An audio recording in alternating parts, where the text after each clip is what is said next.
Cette semaine, Voyage Magazine vous amène en Italie, plus spécifiquement à la découverte de Rome, de Sorrento et de la côte amalfitaine. Classée au patrimoine mondial de l'UNESCO depuis 1997, la côte amalfitaine déploie de Positano à Vietri sul Mare une succession de petites villes. Les maisons en terrasse s'accrochent dans les cavités de la côte et les villages de pêcheurs cèdent la place à d'élégantes stations balnéaires que l'on atteint par une route de corniche. Un paysage 100% carte postale.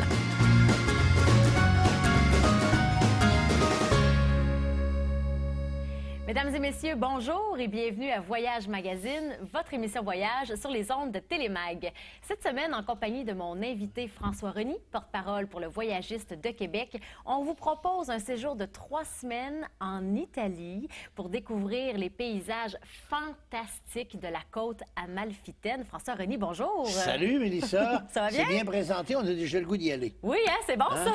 La côte amalfitaine, absolument. C'est une destination que tu affectionnes particulièrement. Oui, depuis les 10 dernières années, j'y vais 2 à 3 fois par année. Donc, les gens qui nous regardent aujourd'hui... Et c'est pas rien, là, sachez 2 à 3 fois par année. Oui, absolument. Alors, sachez qu'on y va toujours au printemps, généralement mars-avril, et puis en octobre aussi. Octobre, une partie novembre, parce qu'il fait encore très beau là-bas. C'est ça, c'est 2 très belles périodes de l'année où il ne fait pas trop chaud, mais on a toujours de la belle température quand même. Et hors saison, même s'il fait très beau, on peut sortir des prix vraiment hors concurrence que les autres n'offrent pas, parce qu'on est en direct avec notre hôtel, un vieux chum d'une quinzaine d'années qui réussit très bien avec ses hôtels bord de mer là-bas. Ah ouais. Et en plus de cela, eh bien, une compagnie d'autocars de luxe et des chauffeurs formidables qui aiment les Québécois, qui nous attendent. C'est ça, vous travaillez essentiellement toujours avec les mêmes fournisseurs là-bas sur place. C'est des gens qui vous connaissent, sont habitués de vous recevoir, de recevoir vos groupes.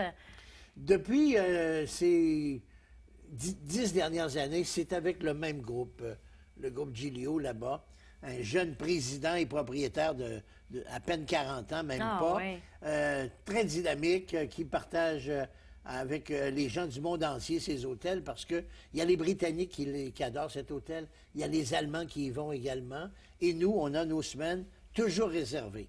Donc, on y va plusieurs fois par année. OK. Et donc là, on parle d'un séjour de 3 semaines. Oui. Est-ce que c'est toujours au même hôtel les 3 semaines ou on se promène un petit peu pendant le séjour? Bon. Alors, c'est en 2 parties comme tel. OK. Alors, les 2 premières semaines pour se reposer, profiter de la côte amalfitaine avec 9 excursions.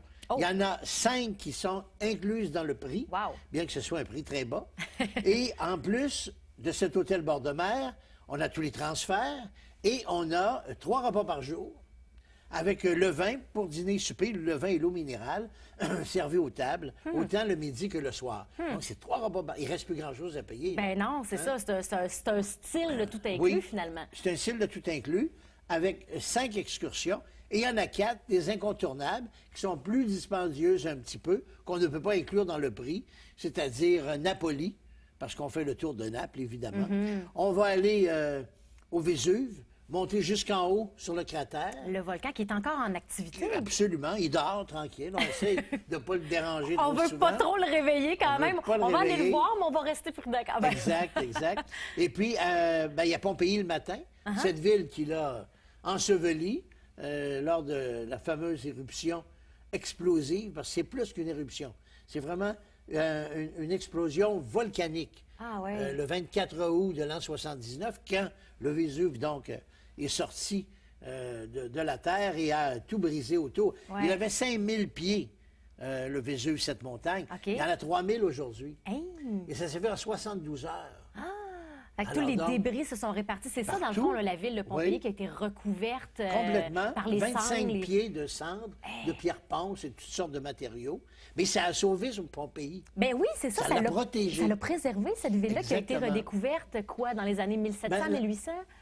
Oui, les dates sont bonnes. En fait, exactement en 1600, il y a un agriculteur qui va essayer de percer, de se faire un puits d'eau. Et il va voir qu'il y a comme de la pierre en dessous et que ça ressemble plus à un morceau ancien, soit une statue ou quelque chose d'autre. Alors, il va appeler les archéologues et on dit, voilà, tu viens de redécouvrir Pompéi dont on ne savait plus où il était rendu. Mais ça prend des sous. Il a fallu plus tard attendre jusqu'en 780. 180 ans plus tard. Ouais. Le roi Charles III, l'Espagnol, qui est roi de l'Italie à ce moment-là, va trouver les sous et dire on va sortir tout ça des débris et il va faire revenir, dépoussiérer complètement Pompéi. Wow. Alors on fait ça le matin parce que c'est plus frais, étant donné que quand même il n'y a pas de végétation à Pompéi, donc c'est plus difficile quand il fait chaud. Ouais. Donc on y va le matin. Et sur la montagne, c'est plus frais. Donc, l'après-midi, en y allant, ben, c'est plus chaud. OK. Fait que Alors, ça, c'est nous une excursion permet de d'une faire journée. Une journée. Pompéi et le Vésuve. Exactement. Il y a l'île de Capri. Mais là, ça, c'est un incontournable. Ça. Ben oui. C'est l'île des dieux. 12 empereurs romains ont eu leur propre villa de vacances sur l'île de Capri. Donc, c'est pas d'aujourd'hui. Ça date de l'époque des Grecs. Ça a toujours été une destination très, très prisée, Toujours. dans le fond. Et puis, si le paradis existe, le paradis terrestre, comme je l'appelle, eh bien, il est là.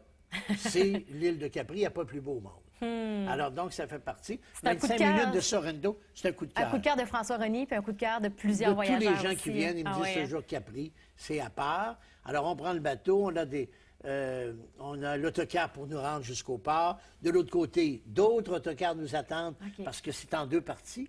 C'est quand même assez grand, Capri. Ouais, ben oui. Hein? Il faut monter d'abord à Capri et ensuite à Anacapri, qui est plus haut encore, OK. jusqu'à 2000 pieds au-dessus de la mer, Ah ouais. sur le mont en haut. Alors, il y a beaucoup, beaucoup de choses à faire. C'est pas une journée juste de balade, puis de promenade et de shopping. Il y a de l'histoire, il y a des choses intéressantes, il y a une température merveilleuse, parce qu'elle est bien entourée. Parce qu'à l'époque, il y a 10 000 années passées, à l'époque glaciaire, elle faisait partie, Capri, du continent. Ah ouais. C'est un immense tremblement de terre OK. qui a comme défait la région, qui fait en sorte que c'est abrupt, et Oui. puis que partout, il y a des petits villages accrochés maintenant aux montagnes. Mais à l'époque, c'est ce tremblement de terre qui avait comme séparé Ah ouais. l'île de Capri s'est trouvée plus loin. Et dans la fissure, eh bien, on a maintenant des bords de mer en hauteur absolument Ben c'est ça. extraordinaires. Et puis ça, c'est propre au paysage, justement, de la côte Oui. amalfitaine, là, les falaises très, très abruptes, les villages qui sont accrochés dans la falaise, qui sont construits même Oui. dans les cavités. On peut dire que ça, c'est le paysage typique Oui, de la à couper région. le souffle. Ouais, Et hein? c'est pas exagéré de le dire comme ça. Et quand on passe et qu'on fait tous les villages, parce qu'il y en a une quinzaine d'intéressants, entre le début près de Sorrento, en allant jusqu'à Salerne de l'autre côté. Alors, on fait tous ces petits villages, donc les principaux comme Positano, comme Amalfi, qui est une ville qui était très importante au 13e siècle, qui est très touristique maintenant et qui a donné son nom à la côte, Ben oui, ce qu'on ben appelle oui. la côte amalfitaine. Ouais. Il y a Ravello, qui est un magnifique petit village reconnu pour sa musique classique. Ils ont un festival, comme nous en été à Québec. OK. Mais eux, c'est de la musique classique. Ah ouais. Et ça dure 105 jours en été, Hey! avec une scène qui est suspendue au-dessus de la mer. C'est les artistes qui sont suspendus, puisque les gens sont au bord du précipice. Hey!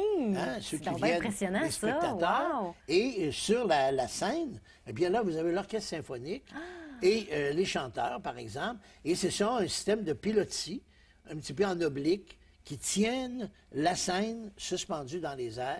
voyons. Et ça donne un acoustique et un paysage de firmament absolument Ben, extraordinaire. c'est ça, parce en que le arrière. son doit rebondir Ah oui, sur les falaises, On sur dit les parois. qu'aucune salle de spectacle ne peut avoir ce son naturel de Ravello. Que c'est Alors, beau, c'est il y a intéressant. beaucoup de choses ça. à faire Ben oui. là-bas.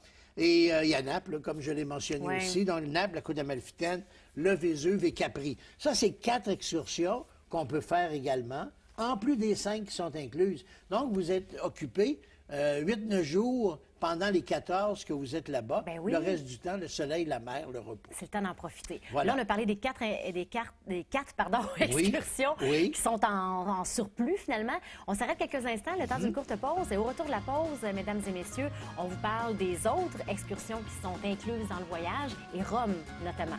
Restez là.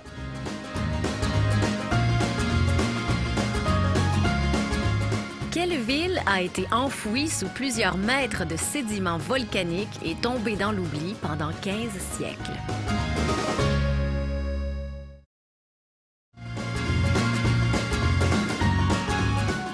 L'état de conservation de l'ancienne cité romaine Pompéi, redécouverte fortuitement au 17e siècle, est remarquable. Le site archéologique de Pompéi est d'ailleurs classé au patrimoine mondial de l'UNESCO depuis 1997. On vous parle cette semaine d'un séjour de 3 semaines en Italie. Et là, ce qui est très intéressant, c'est qu'on séjourne dans un hôtel sur le bord de la mer, Oui. à Sorrento. Il n'y en a pas beaucoup. Il n'y en a pas beaucoup, paraît-il, parce qu'on a parlé de falaises tout à l'heure. Oui. Les villes sont situées beaucoup dans le haut des Sorrento, falaises. c'est complètement la ville principale. La magnifique petit village ou la magnifique ville de Sorrento, c'est 17 000 personnes. Ah, c'est tout petit. Généralement. Ouais. Mais 200 000 en été. Oh, OK. Là, ça change. Ça change, là. c'est sûr. Il y a du Sur la monde. magnifique place Tasso, tout en couleur, avec des terrasses, des fanions, vue sur la mer, etc. Il y a Corso Italia, qui est la rue principale, OK. avec les magasins. Puis il y a les petites ruelles que nous, les touristes, on aime bien. On aime parce que ça. c'est ouvert toute la journée, Ah, ouais. même pendant l'après-midi qu'il y a la sieste, la sieste, là-bas. ouais. Alors les gens peuvent magasiner, passer du bon temps, des terrasses, des bons restos, etc. Donc c'est très, très beau, Sorrento. Je crois que c'est le plus bel endroit sur la côte amalfitaine comme tel, comme village. Comme village. Oui. Et là, l'hôtel, comme on en parlait, est situé tout en bas. En bas, il faut donc Du village, descendre du ouais. précipice. OK. Et il s'appelle le Cyclope. Il est carrément en bord de mer, c'est-à-dire qu'il y a l'hôtel qui est tout petit, que nous prenons tous au complet. Ah oui. Oui, absolument. Il n'y a que 32 chambres. OK. Il est situé au bord de la mer, il y a la piscine et il y a la mer. Wow. Donc, on ne peut pas être plus près, ce qui est rare à Sorrento, parce que la plupart des hôtels, Sont je le situés répète, en en haut. haut, sont sur la colline. C'est beau, vous avez des vues sur la mer aussi, mais la mer au loin. Alors, nous, on est bord de mer. Ah, c'est ça, Alors, c'est important de le exceptionnel. mentionner. Ben oui, Et absolument. c'est toujours cet hôtel où je débarque Oui. depuis 10 ans.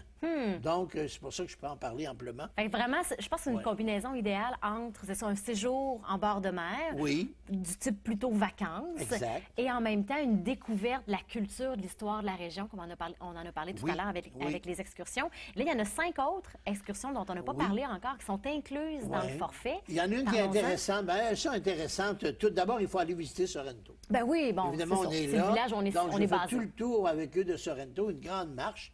Et pour également leur dire, ben, si vous revenez, parce qu'on va aller souvent au centre-ville, voilà où est le dépanneur, voilà où on retrouve la petite bière qu'on veut emmener peut-être dans son frigo à l'hôtel, ou quoi que ce soit, une Ouais. bonne bouteille de vin, un petit peu de fromage, des grignotines. Alors, le fruitier, si on veut des fruits. Alors, tout ça est à portée de main à Sorrento, mais il faut bien connaître les endroits. Mm-hmm. Donc, je m'efforce à présenter les meilleurs restaurants, meilleurs endroits, en plus de visiter la ville. Ouais. Ça, c'est une première excursion. On va à Paestum également. Paestum. Paestum, c'est ce qui veut dire marécage en français. Donc, une terre un petit peu mouillée, hein, vaseuse, idéale pour ces vaches que les Arabes ont importées Ouais. en Italie, les boufflonneuses ou Ouais. les boufflonesses. Celle qui La- donne la fameuse mozzarella. la mozzarella di bufala que vous trouvez dans certaines bonnes épiceries, surtout quelques bons restaurants italiens de Québec. Mm. Alors, la mozzarella fraîche, on y va et on en mange le matin même qu'elle est faite. Ah, ça, Alors, c'est c'est assez génial. extraordinaire. Oui. On s'apporte, l'hôtel nous fait un pique-nique Ah, et on va pique-niquer à la campagne, voir les temples grecs de Paestum Wow. et manger la mozzarella fraîche chez le fabricant. c'est génial. Alors ça, c'est une belle journée. Très belle journée. Ensuite, on va à la pizza à metro, c'est-à-dire une pizza au mètre. Ouais. La fameuse et longue pizza de 3 pieds, 3 pouces de long par Tu 16 peux de avoir large. toutes sortes de saveurs. Là. Toutes On peut sortes de mélanger tout saveurs. ça là-dessus. On Là. peut avoir comme 4-5 pizzas Sur servies d'un une seul même coup. pizza, ouais, Oui, c'est oui. ça. Alors, les gens s'amusent, ont du fun, on prend des photos. Imaginez une pizza de 40 pouces de long. On n'a pas l'occasion Ben non. de voir ça souvent. Ben non, c'est impressionnant. Alors, et puis la visite du village en question, à Vico, où on va. Ensuite, on ira au marché public de Piano di Sorrento et on termine à Vietri. Ça, c'est le fun aussi. Un beau petit village, un incontournable, là où on fait les fameuses céramiques. Tous ces plats de service, oui. toutes ces belles décorations de toutes sortes. Hein, le village des céramistes. Ah, et il y a c'est des génial. artistes sur place qui les fabriquent, qu'on peut voir et discuter avec eux. Il y en a quelques-uns qui parlent français. Ah ouais. Donc, ça, c'est également un beau séjour, une belle partie de journée. Et là- Alors, ça fait 9 au total. Ben, c'est ça. Mais là ça, c'est difficile. Là, parce que là, moi, je suis amateur de céramique. Oui. C'est des pièces, évidemment, souvent assez imposantes. On en